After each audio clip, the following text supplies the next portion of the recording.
Hello viewers, কি অবস্থা সবার? আশা করি সবাই ভালো আছেন। চলে আসলাম নতুন একটা ভিডিও নিয়ে। আজকে আমি খুবই কম উপাদান দিয়ে ক্রিসপি মুচমুচে আলু টিকিয়া বানিয়েছি। আর এজন্য আমি প্রথমেই কয়েক পিস আলু নিয়ে নিয়েছি, আর আলুগুলোকে এই দেখো আমি সিদ্ধ করতেও দিয়ে দিয়েছি। এটা সুন্দর করে সিদ্ধ হওয়ার পর আমি এটাকে ম্যাশ করে নিলাম। আর ম্যাশ করে নেওয়ার পর আমি সামান্য পেঁয়াজ কুচি দিয়েছি, সামান্য মরিচ কুচি দিয়েছি।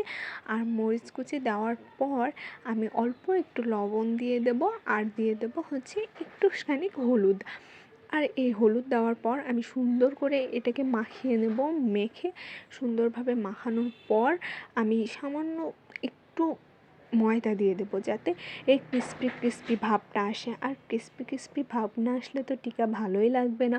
এটি শুকনো হয়। আমি অল্প একটু তেল দিয়ে দিয়েছিলাম। এই তেলটা দেওয়ার পর এটা কিন্তু ফাইন একটা শেপে চলে এসেছিলো। আর তারপরে আমি কিন্তু টিকা সাইজ করে নিয়েছি। আর কড়াইয়ে সামান্য তেল দিয়ে আমি হচ্ছে টিকাগুলোকে সব ভেজে নিলাম। আর তোমরা দেখো ফাইনাল লুকটা কত সুন্দর হয়েছে। এটা কিন্তু খুব মজা হয়েছিল খেতে, দারুণ মুচমুচে, ভেতরে নরম তুলতুলে।